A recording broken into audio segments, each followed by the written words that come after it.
Bueno, muy buenos días, mi nombre es Eric Díaz, continuando con el marco técnico de nuestro tema de diseño de calderas de red de vapor.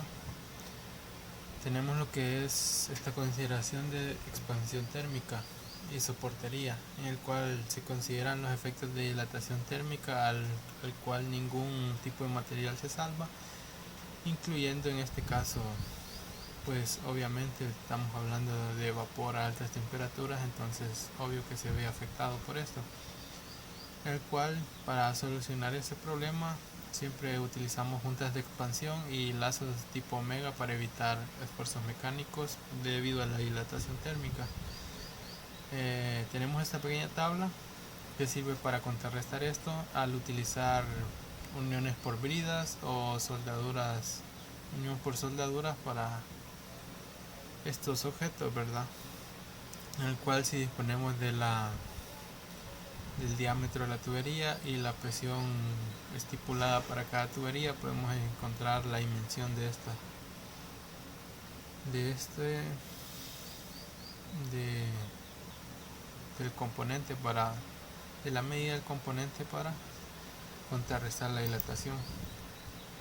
Luego tenemos el diseño de red de vapor y condensado, en el cual el sistema conecta las calderas con la platina mediante una línea de salida o válvula de seguridad de corte y tubería hacia un cabezal de distribución o manifold para el control manual del suministro.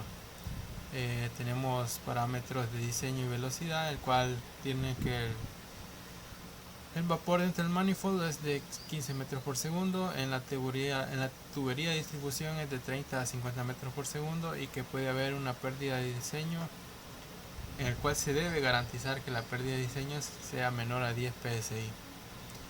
Especificaciones de los materiales, tenemos que el más común utilizado es el hierro negro de cédula 40 con especificaciones ACTM, A53 o A0106, o que para casos de presiones altas usar cédula 80.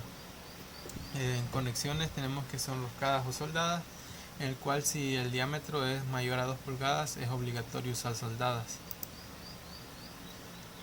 Tenemos cálculo de pérdidas, en el cual se deben considerar factores de seguridad según la longitud y densidad de accesorios, en el cual si la tubería es menor a 50 metros, las pérdidas consideradas son de 5%, y si es mayor a 100 pies, o 30 metros, las pérdidas consideradas son mayores a 10% o 20% para redes densas.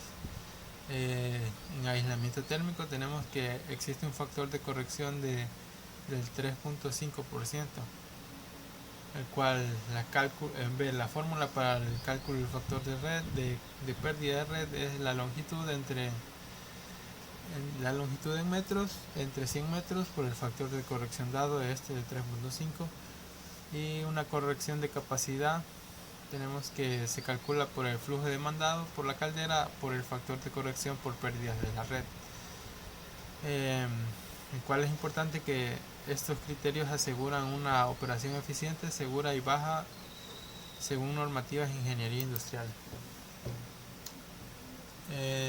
Dimensionamiento de suministro de agua, tenemos que el tanque receptor debe poder contener 5 minutos de condensado para calderas de hasta 200 bhp o boiler horsepower, que es capacidad de caldera, y 10 minutos de condensado para calderas de más de 200 bhp. Se debe agregar un 33% adicional como factor de seguridad. Un bhp o potencia de caldera producirá 0.069 galones, que este dato es más que todo para hacer una conversión de nuestros bhp a galones por minuto. Ajá. El volumen del tanque tenemos que es nuestra potencia de caldera por la conversión por minutos de almacenamiento por el 1.33% adicional que se le agrega en galones, ¿verdad? La bomba de pie de caldera es una bomba de bajo caudal y alta presión, por lo cual las bombas empleadas para la aplicación Son bombas en línea más conocidas como multietapas. La capacidad de la bomba se calcula como lo siguiente: capacidad es igual a 2 por BHP por 0.069 galones por minuto, que es la conversión, ¿verdad? Aquí eliminamos BHP y la capacidad nos queda en galones por minuto. Luego tenemos una altura de elevación estática una elevación de cabeza dado en pies, el cual está dado por la elevación estática más la pérdida de la fricción más la presión de los operarios de caldera en PSI por 2.31.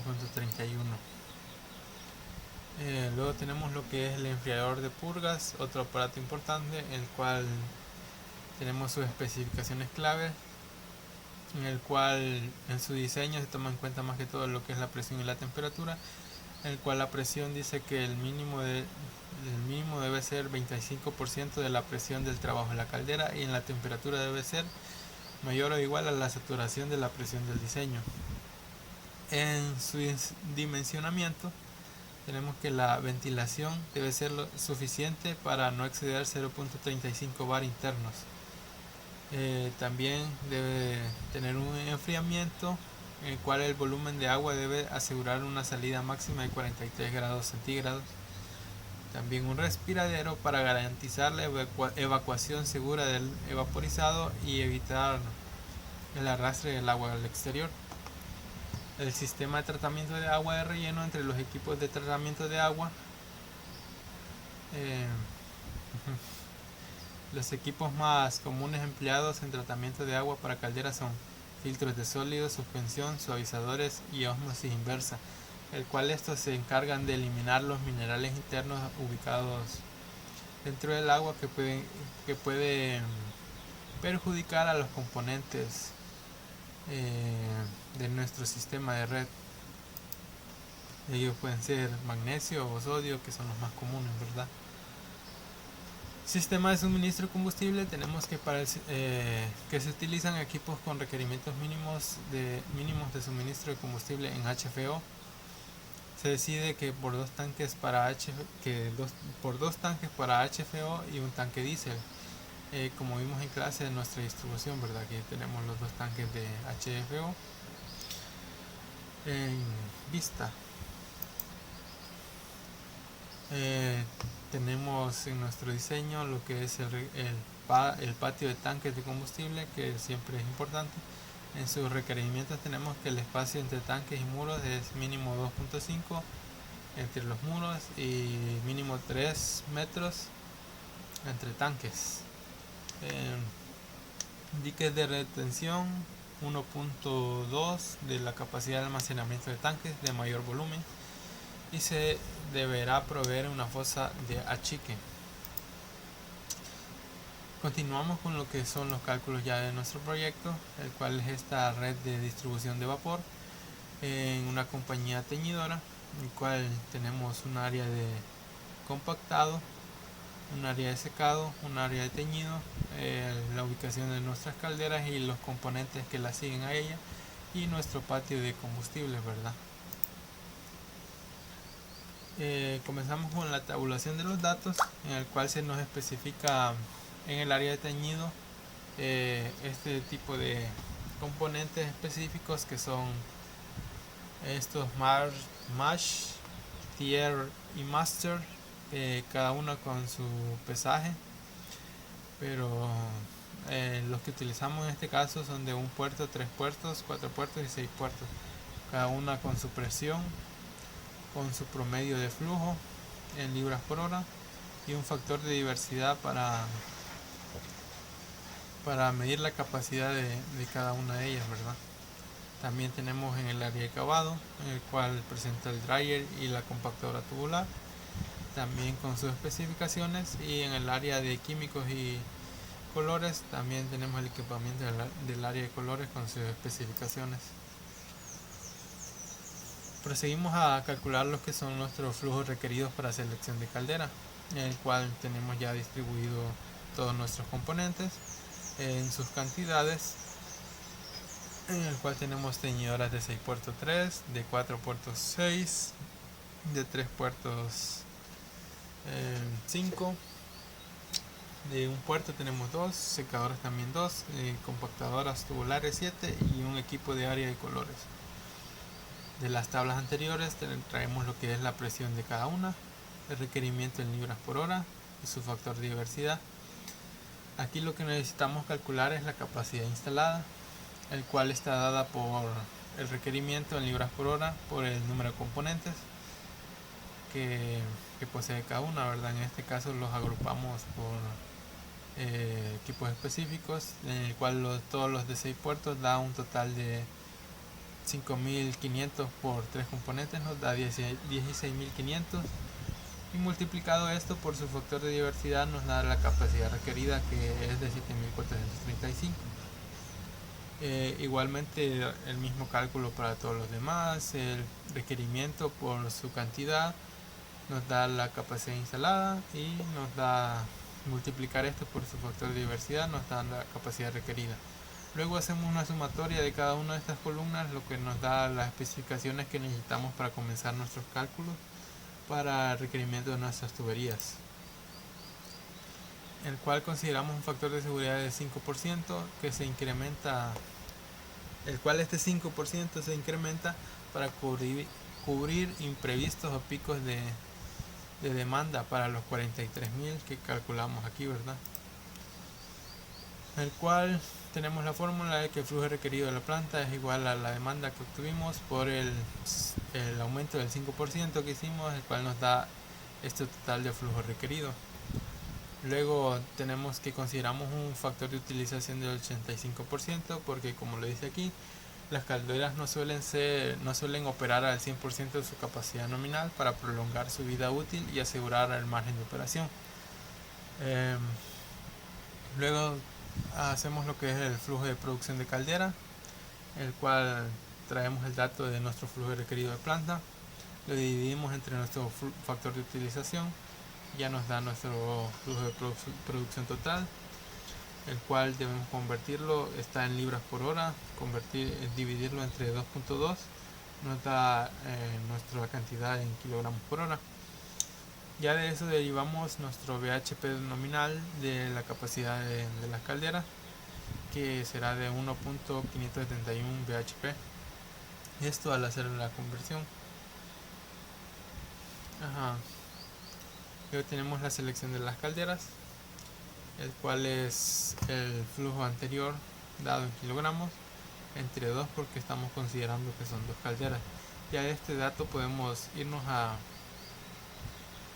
nuestra tabla a obtener lo que son el modelo de nuestra caldera, en el cual especifica que para 12.290 va a ser de cada una, ¿verdad? Estamos contando cada una aquí, pero este solo es un dato como opcional para comenzar los cálculos. Ya en la medida de calcular los flujos en las tuberías vamos a poder calcular lo que es nuestra caldera ideal,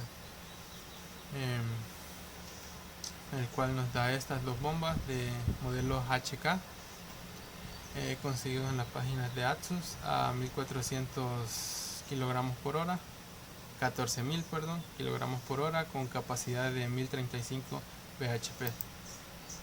De esta tabla sacamos esa capacidad.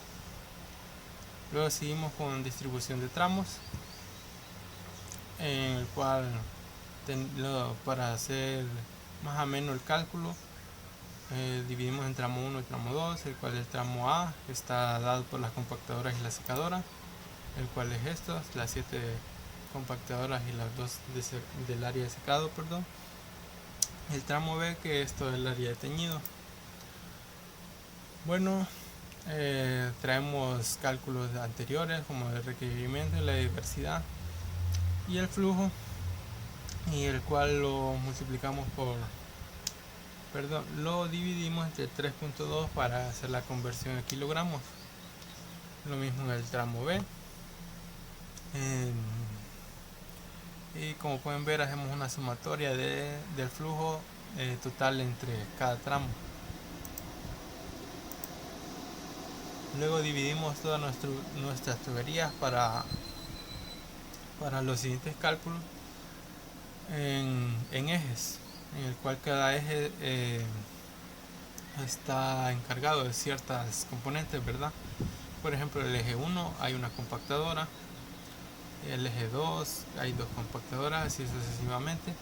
Pueden ver el eje 1 hay una compactadora que es esta línea que va aquí, en el eje 2 hay dos, que son estas dos, así igual en las otras, igual en los ejes 5 y 6, en el 5 solo hay lo que es secadora y en el 6 esta secadora, y así mismo se distribuye en los otros ejes.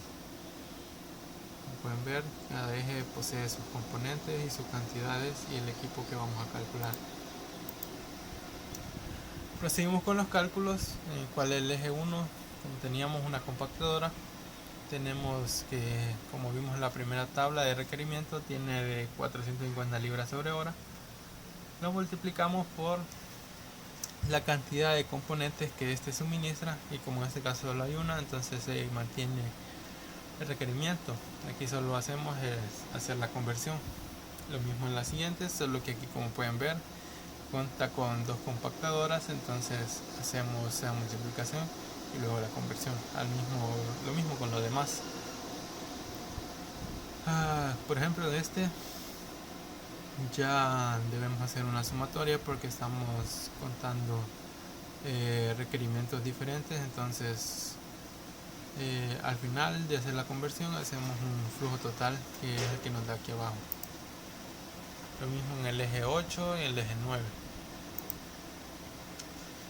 Siguiendo, tenemos con esta fórmula para permítanme, en el cual tenemos primero este dato, es ya el dato final.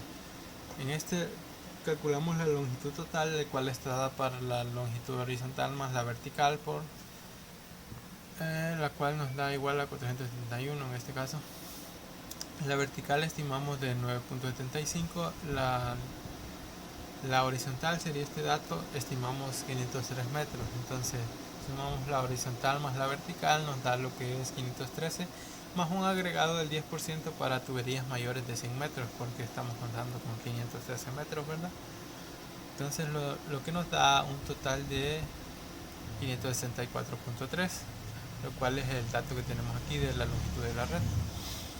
Luego, por el factor de corrección, damos que es un 3.5%, multiplicamos eso, que es este factor, entonces ya tenemos aquí lo que es nuestro dato de el factor